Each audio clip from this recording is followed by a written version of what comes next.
Здравейте! По повод моят рожден ден, който наближава, реших да си направя и да си подаря тази прекрасна торта с портокалов крем и брауни блатове. Пълната рецепта ще имате в описанието на клипа, както и точните грамажи. Казвам ви набързо, аз започнах с моите блатове, които съдържат масло и шоколад и стават изключително пухкави. Фурната ви трябва да е предварително загрята на 180 градуса, като аз пекох между 45 и 50 минути моят блат. Ето виждате, смесихме всички съставки много добре и тук малко да ви кажа, че трябва да си поиграете с миксера, защото целта на блата е да стане доста пухкав. Аз го разделих на 3 части. Виждате, сложих вече моят блат да се пече, като намазах и моят ринг. Започваме и с направата на най-вкусният крем на света, като ние работим на котлона отново тук. Виждате, аз съм смесила малко вода и желатин, за да набъбне.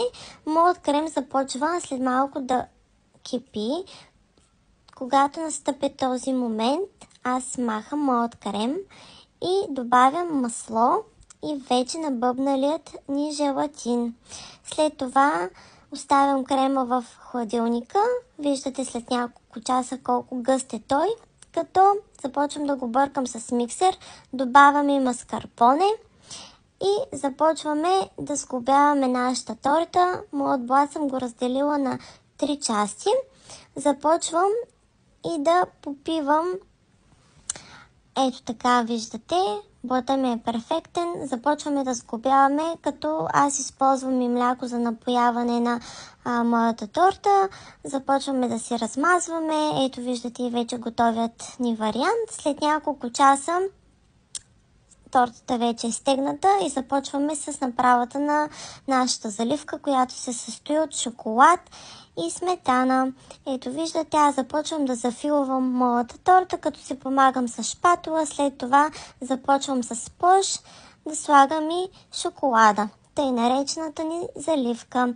Тук украсата вече е по избор. Аз съм избрала да използвам шоколад, физалис, малко шоколадови топчета, ягоди. Ето така, виждате и заливката ми колко се получи лъскава. Показвам ви и направата на малко така по-интересни фигурки върху тортата. Ето така, нареждаме си нещата, които искаме да имаме върху нашата торта и сме готови с тази перфектна и вкусна торта. Благодаря ви, че гледахте и този мой клип. Надявам се, ако направите тази торта, да ми оставите коментар под клипа. Пожелавам ви весела нова година!